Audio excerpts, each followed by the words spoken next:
Okay, so hello everyone. This is our Teaching with Digital Humanities workshop with myself, Brittany O'Neill, Humanities and Social Sciences librarian, and I'm Leah Duncan Powell. I'm the Digital Collections librarian. So our goal today is to go over some of the basics of teaching with digital humanities, what that means, and some examples of what tools and sort of activities that you might use if we did this. So to start out, we've got our broad overview of what is digital humanities. So we've got the definition here of digital tools and methods to do work in the humanities at any point in the scholarly and creative life cycle.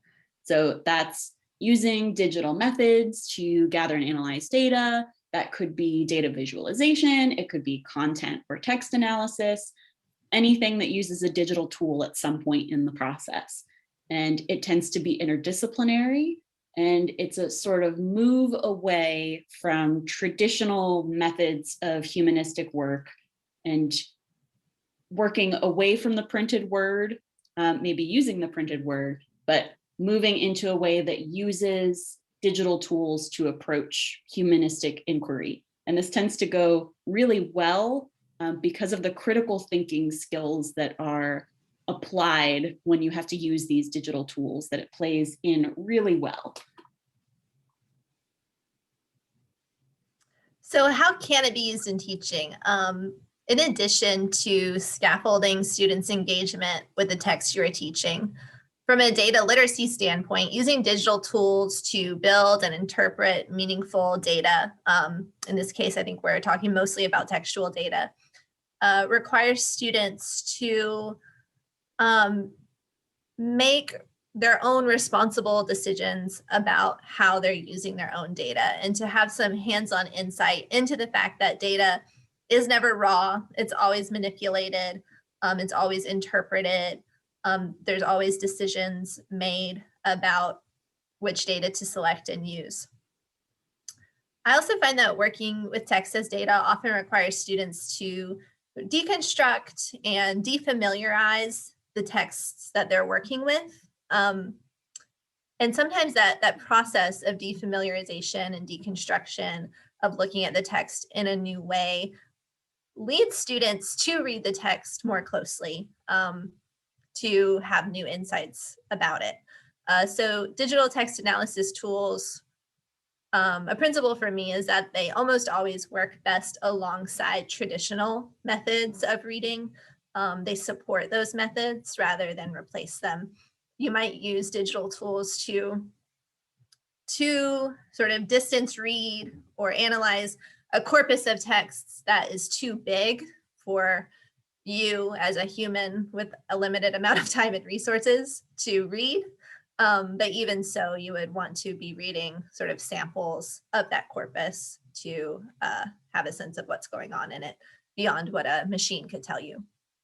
So I think I'm going to pass it to Brittany. She's going to show an example deliverable of an online exhibit using Night Lab tools.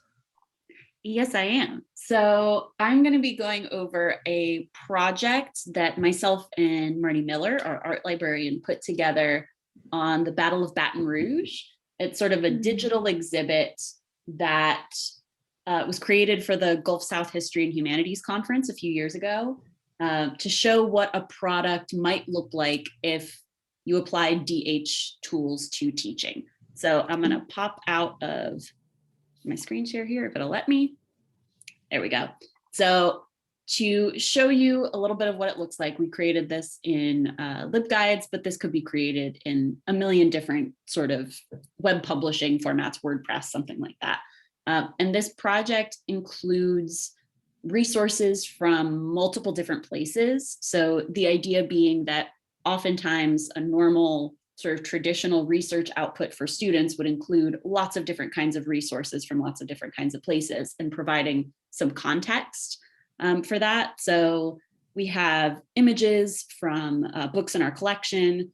We've got a tool here. This is a tool from Night Lab, which I'll be going over later, called Juxtapose, that allows you to put images side by side to compare them. So we have an image from the 1860s of the Mississippi River from Baton Rouge. And then we've got the current day image courtesy of Marty when she went out to the river to take a similar shot. And we used several tools to kind of tell the story of this battle. This is one of the ones I'm going to be going through. And this is using Storymap. So it's a tool that allows you to use multimedia and Google Maps in order to tell your story. So we've got all kinds of data that we've pulled from the Louisiana Digital Library, from special collections in print, from our print collections, from databases, from stuff that's freely available on the web, just to give you an idea of what it looks like. And then we have another Juxtapose that I think is a little bit more effective, that shows a map of the Battle of Baton Rouge, and we have overlaid it with a Google Earth view of what Baton Rouge looks like now. So you can see where each of these sort of infantries were battling. So you can see that there's a big red rebel forces going over Magnolia Cemetery. So Marty got some great images of Magnolia Cemetery and the plaque that's out there about the Battle of Baton Rouge, as well as lots of other tools in here. I'm not going to go through the whole guide, but these were all created with Night Lab tools, which are really great because they are very lightweight. So Night Lab is a project from Northwestern that creates these sort of digital tools that you can use to tell a story. Oftentimes journalists have started using them. And it is great because it's open source, it's really adaptable, and these tools are mostly based off of the Google suite of products, so things like Google Docs and Google Maps. So they're very easy to use for students who already know how to use Google very easily. So I want to show you two in particular. We can go through them pretty quickly because they're so lightweight. We already have an example of what they look like. But the first one I'm going to use is Storymap. So Storymap is a way of telling stories using Google Maps, and it includes lots of different options for multimedia that you might include to tell that story. They're really great because they give you very step-by-step directions on how to use it. But I'm going to pull up what one of mine looks like. So this is one that is on the guide, and you basically drop a pin on Google Maps for each individual piece of the story. So this particular one was the Confederates coming to Baton Rouge for the battle from Vicksburg. And for each of these, I put in an image, you drop your coordinates or your address, you provide some context, you can put in citations. This is an image from a book that we have in the collections. And then as you go through each of your map points, you drop your pin. I have lots of different kinds of multimedia in here, and you just go through and add whatever context that you need. You can also add more than just images. And then once I publish it, I basically just get an embed URL in Storymaps that I can publish anywhere that I want to publish it. So you could pop it into a WordPress site or Omeka or whatever you decided to publish with. Very, very easy to use. That's the long and short of it. You just kind of put in your information, and it's great because it gives a place to put citations for a student that was doing this for a research project. And then we also have Timeline, which let me go back to the Night Lab page. So Timeline does a very similar thing, but rather than mapping, it's for time, where you can create a timeline. And basically when you create something, it just creates a copy of a Google Sheet that you can input your data in. So here's an example of a timeline that they have where you can include all kinds of different media to go through time. So you can include images, you can include Google Maps, you can include videos, audio, Wikipedia articles, all kinds of stuff that you can put in your little places in time. So when I make my copy, this is what it looks like. It's just an open Google Sheet that I can put in my data for. So I pick the dates. You can be as broad or as narrow as you need. So you could pick just a year. You could go as specific as a time or a time period. So do a beginning and end date. You add a headline to stamp on your timeline, as well as some text that goes with it, any media that you want to add. Mine are all Dropbox links of images. And this includes, we've got some from Civil War Newspapers database, some from Hill Memorial. We have some from the LDL through the East Baton Rouge Parish Library archives. And then I can provide my captions. And then all I do from there is I do my file and publish to the web. And once I do that, I copy it into the timeline, go down and make a timeline. I get my template, I publish it to the web, and then I just paste my URL in there, and then I get my timeline just as I've published it. So these are all really, really easy to use, which is why I think that they're very helpful for really low barrier to entry research assignments, because students can accomplish them pretty quickly, but it does provide them a different kind of output of what their research might look like, and maybe get them thinking a little bit more about how resources interconnect because they're seeing them sort of visually. So those are the two tools. MITLab has tons of others. They have some for including audio within text. They have the Juxtapose, where you can look image by image. There's lots of really very easy to use tools. So I'm going to shut my mouth about all of that. There's a lot of stuff we could do with that. But I'm going to go back to Leah. Okay. And I will allow you to share your screen. All right. So I'm going to start with a quick overview of the Louisiana Digital Library, because there are a lot of collections and resources here that you can use alongside these digital tools. The Louisiana Digital Library provides you with free online access to digitized historic materials held at archives across the state.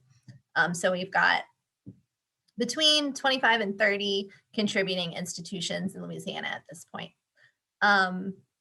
So you can search these materials, you can search across the entire library, you can browse by institution. We've got some subject guides for you. I'm going to start just showing you a few ways to access our materials in the digital library. Less because I think people attending right now or watching that video need a lot of search tips, but more to highlight things you might want to go over with students were you having them use this as a resource. So up here, of course, I can search the entire library. So I'm going to search Huey Long as an example. And you see that this gives us over 45,000 results. That is likely to be pretty overwhelming for anyone, especially students. So we need to find a way to narrow these results down. I'm going to see my screen side. There we go. We're getting so many results because this search is showing us every item with the word Huey and every item with the word Long, along with all the items that have Huey Long. So one easy way to narrow this down is by using some Boolean search strategies. So I could search Huey and Long. That's going to narrow down to the items that have both of those words. And now we're getting 1,900. So it's a little bit easier to work with. You can also teach students to use quotation marks to do more specific searches. So if you actually wanted information about the Huey Long Bridge rather than Huey Long, the governor, we could use quotation marks and search for Huey P. Long Bridge. And that's giving us 115 items directly related to the bridge. If we wanted pictures or items related to the construction of the bridge, you can look at the subjects over here. And one subject with 14 items is construction. So if I click on that, I'm getting largely photographs of the bridge being built. You can also search by institution.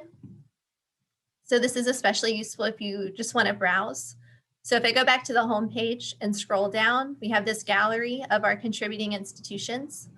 So let's see, I'm interested in what the Historic New Orleans collection has.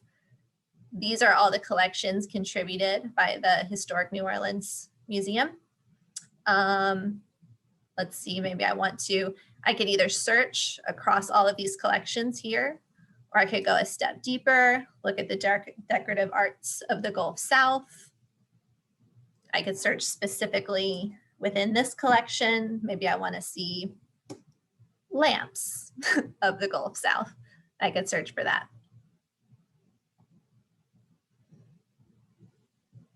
That's going to take a second to load. So I'm just going to let you take my word for it that that will pull up images of lamps in this collection.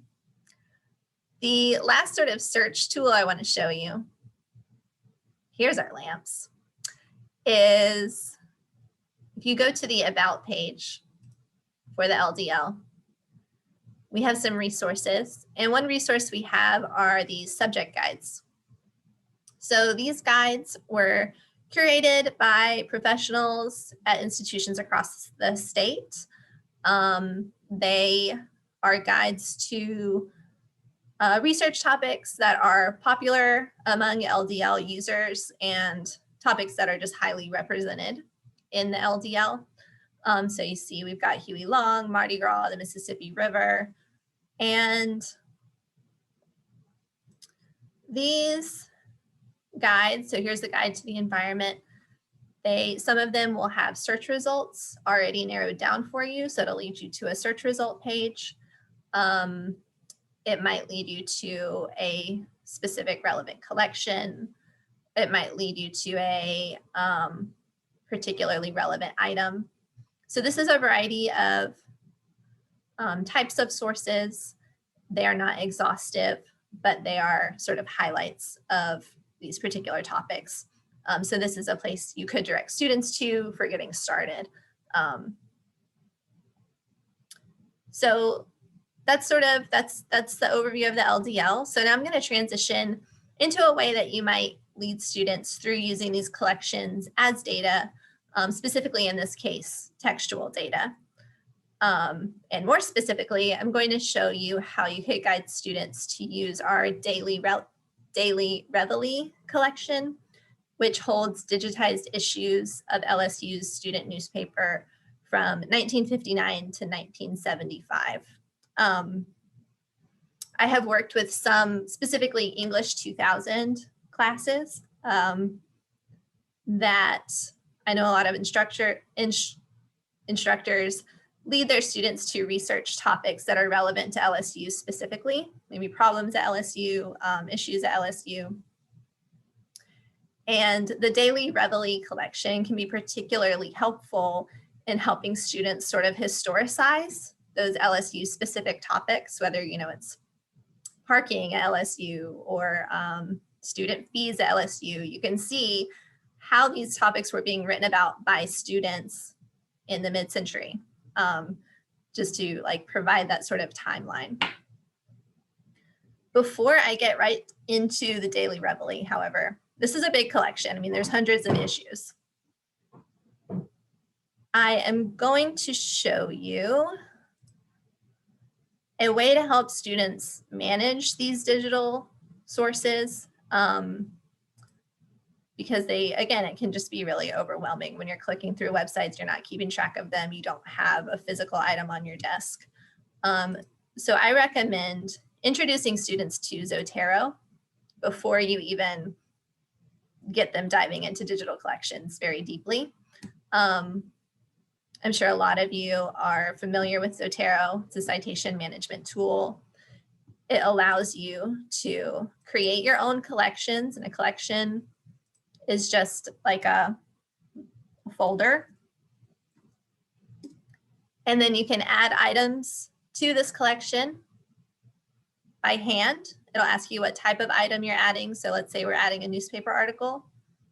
And then it's giving you information fields so that you can collect the relevant metadata, the relevant information about these sources for your research: title, author, a URL to connect, etc. Perhaps even more helpful about Zotero is you can install the Zotero Connector, which can be a Chrome extension. I think it connects to another browser too, either Safari or Firefox, I can't quite remember, but it can be a Chrome extension. And then when you're looking at a online article, you can just click the connector and it will automatically save that source with the metadata into your own Zotero folder. So it just does that automatically so you can keep track of things. Really helpful for helping students stay organized in their research. Let me go back to my other screen. Okay, so to get to the daily Reveille collection, I could of course search for it up here. I'm going to go to it step by step just to show you where it's situated. It's an LSU collection. It is in LSU Libraries Special Collections. And here it is, Daily Reveille Newspaper Collection. So here, again, I could search all of the text of all of the digitized issues. If I go into this thumbnail, it's going to give me a calendar view of every issue. So if you wanted to see a little bit more generally by date, what's going on in 1965, what issue was published on your birthday in 1970, you could find that.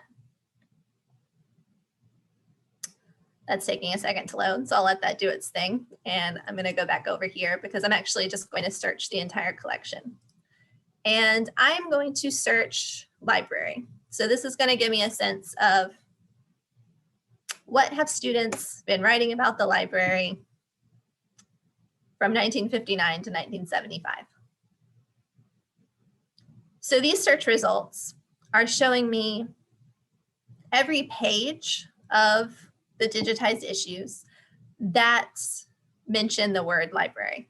So I'm going to open up this one. And so here's an issue that talks about the library.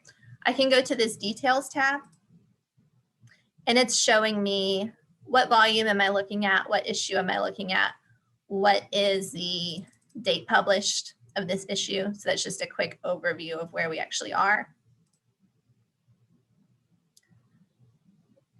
I will say this hasn't been working today, but normally you would be able to click on the issue and it's going to bring up this image viewer.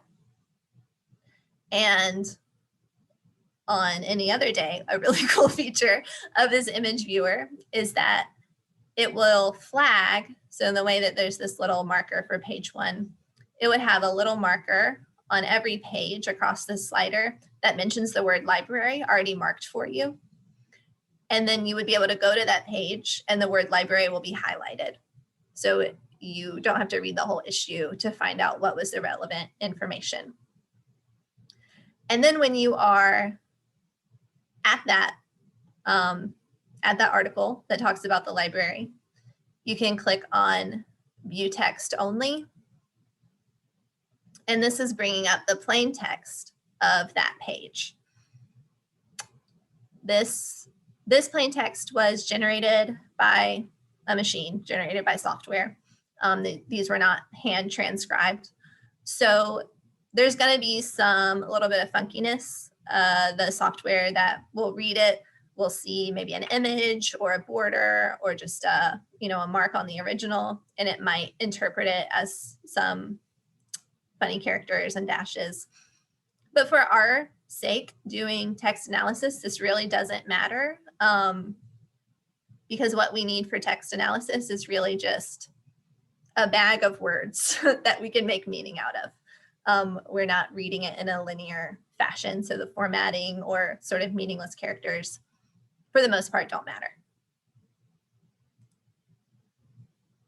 So I had done my search for library, and knowing the image viewer wasn't working today, I pulled up images of the articles that we are going to be looking at in this demonstration. So this is an article from 1959 that is about the opening of the main library. It has a very celebratory tone. It's very hopeful. It talks about the library providing a quiet space for students to, I think it says, contemplate the complexities of the world. So it's hopeful. It's going to be a premier research institution. It's celebratory. The next article we're going to be using in text analysis is from 1973.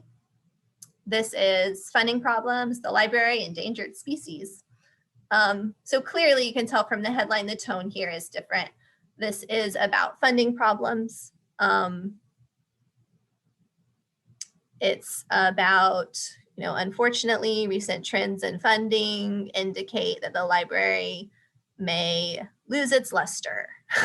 So in the 14 years from 59 to 73, the writing done about the library is changing, and we can already see that. So what I would do in this text analysis process is I would ideally go to this page.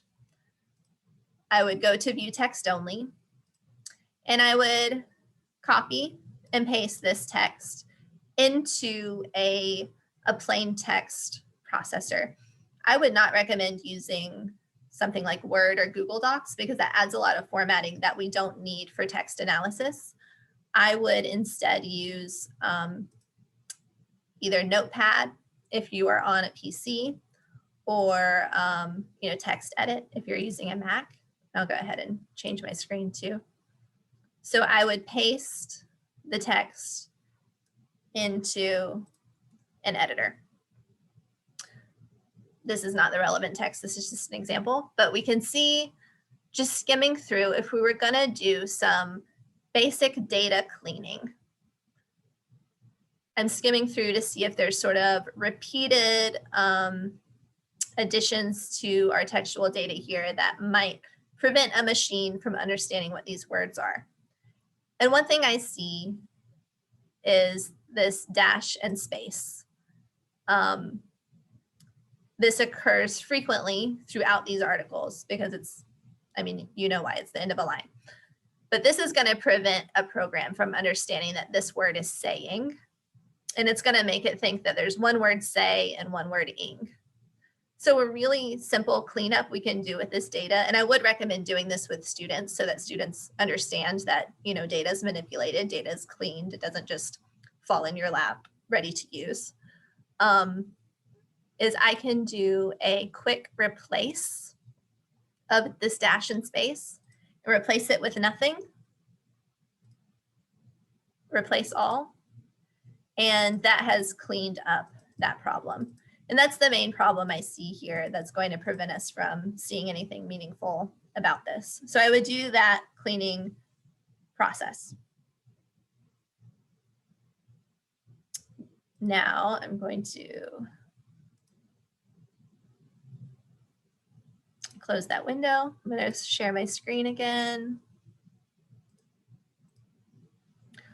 Once I had my two text files cleaned up and ready to go, I would go to Buoyant Tools. Let me start a new session because this is one I was already working on. So Buoyant Tools is a suite of text analysis tools. It does a lot of different things. It's pretty powerful, but it's free. It's online. And to get started here, I could paste full text into this text box. I could paste the URLs, or I can upload the text files I want to work with.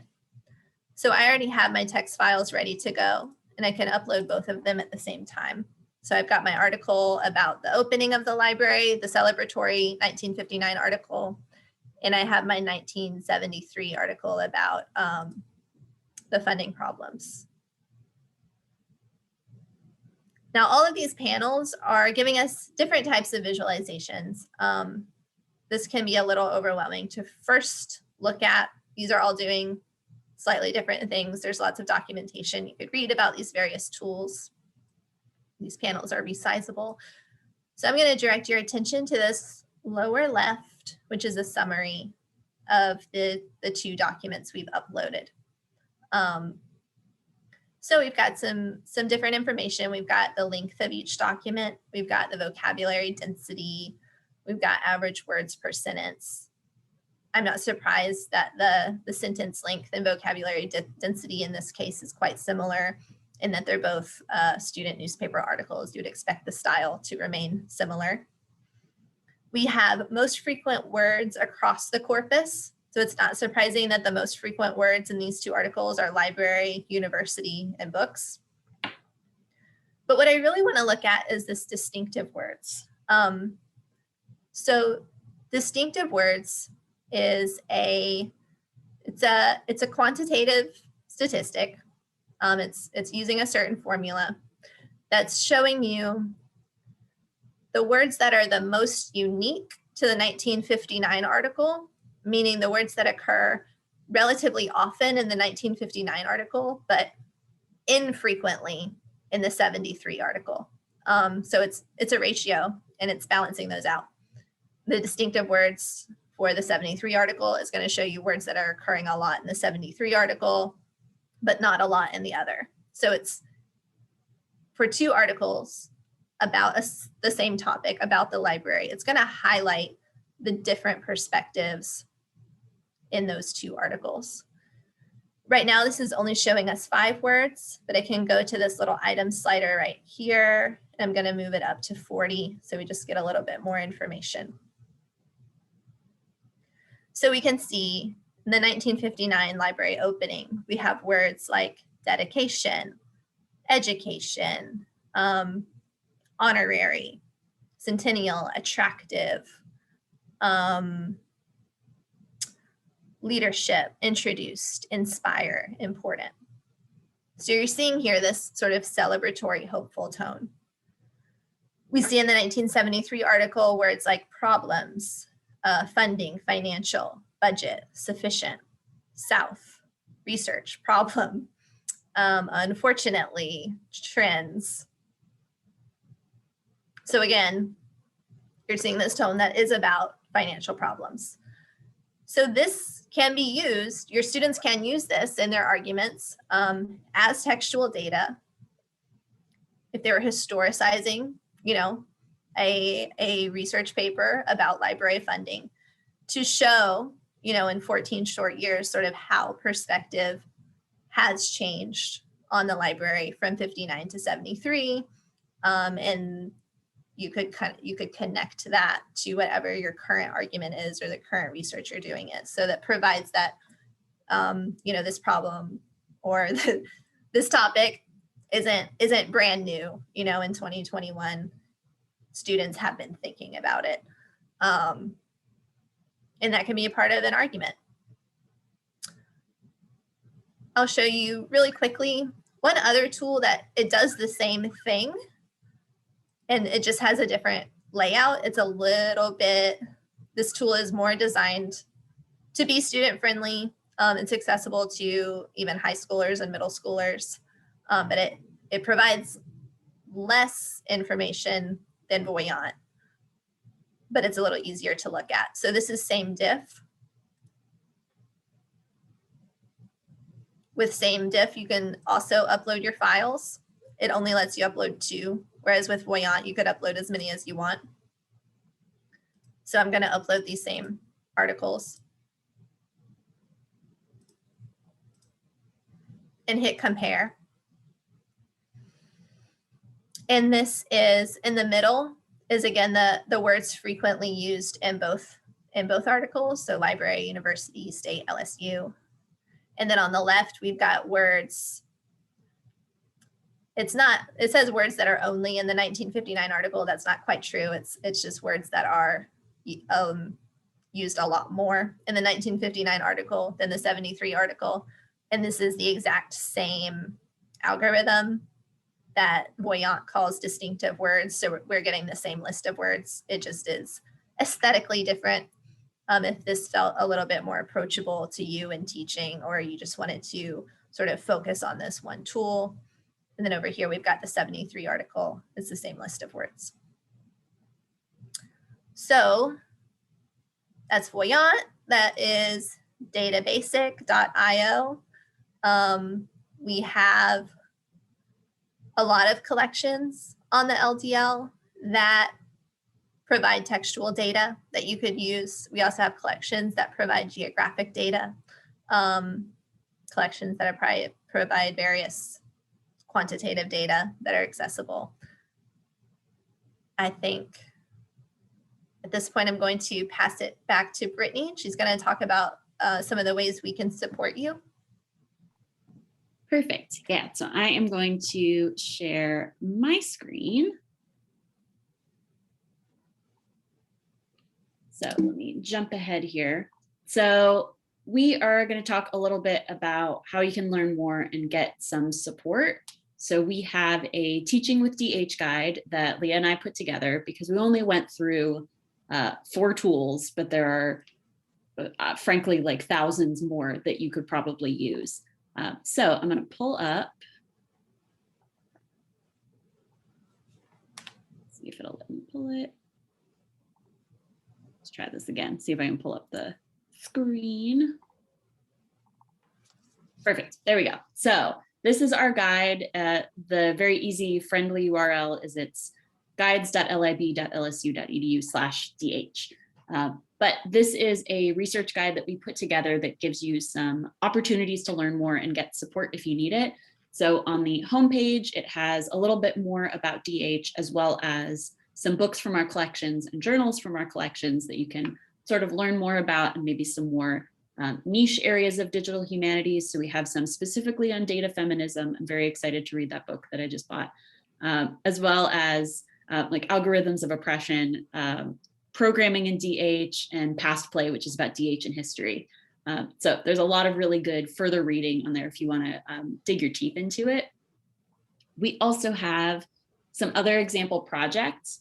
So I know that Leah showed a little bit about how you would use the LDL, and I showed a little bit about how you might use lots of different kinds of resources. But if you need some sort of visuals for what a project might look like in order to envision it, we have some examples both from projects that have been done at LSU and then other example projects and other specific curricular things. So on the left-hand side, we have the Battle of Baton Rouge that I showed you, as well as some example projects from the Digital Scholarship Lab, like the digital edition of the Broadway Journal or Go Shakes for Shakespeare-related materials at Hill. So we've got lots of information there. In the middle, I have some example projects from outside of LSU. I want to show really quickly one that I think is very cool, that there are ways that you can use these tools in ways that you might not think that they're designed for. So there is a Storymap example that Night Lab has where they used, you don't have to use Google Maps for your map. So instead they used a Hieronymus Bosch triptych as the map for, in order to annotate and provide comments on the art. So if I jump through any of these comments, it brings me in and it has my sort of like artistic critical interpretation of each of the pieces of this triptych, and I can kind of walk around the map that way. So there's lots of really cool ways that you can use these tools beyond the way that maybe they were traditionally created for. There's lots of different examples in here, humanities related. And then on the right-hand side are lesson plans and activities. That includes Zotero library. I'm glad that Leah mentioned Zotero, on digital humanities education, as well as a link to the LDL collections as data sample tutorials. Leah, do you want to talk a little bit about that project? Sure. Yeah, so this is part of a grant project, the LDL as data project. So the purpose of this grant project is to think about ways that we could responsibly, ethically provide the entirety of the LDL as data. So that's something that is ongoing that we're continuing to work on. But these sample tutorials I made with some of my colleagues to demonstrate some ways that our current collections can be used as data. So the first tutorial does something similar as what I showed you today, but looks at the Louisiana Civil Rights Movement Oral History Project. And And then in sample 2 is a demonstration of how you might use some of our geographic data to create a digital map using Google My Maps. And these are both made with undergraduates in mind. These are projects that you could do in the classroom fairly easily. Thanks, Leah. I just think that they're so cool, and I wanted to highlight that. Thank you.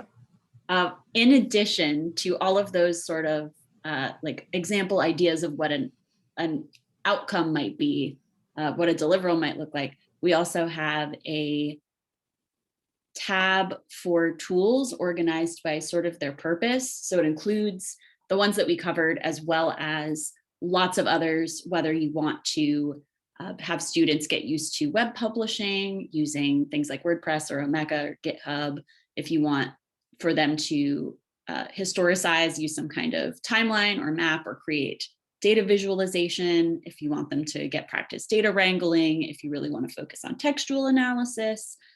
Media, I want to highlight one of my favorites in here, which is Augmented Notes, which is specifically for annotating measures of a score.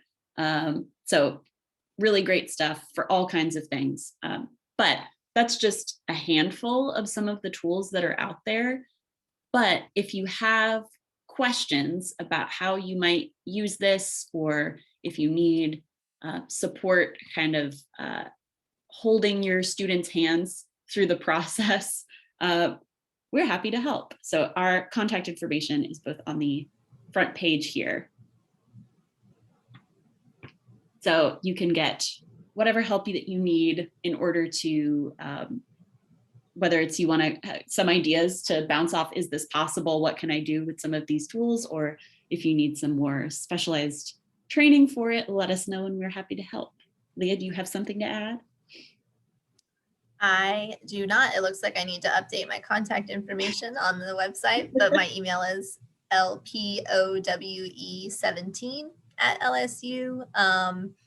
And I've also done some of these workshops in classrooms when we were in classrooms, or virtually.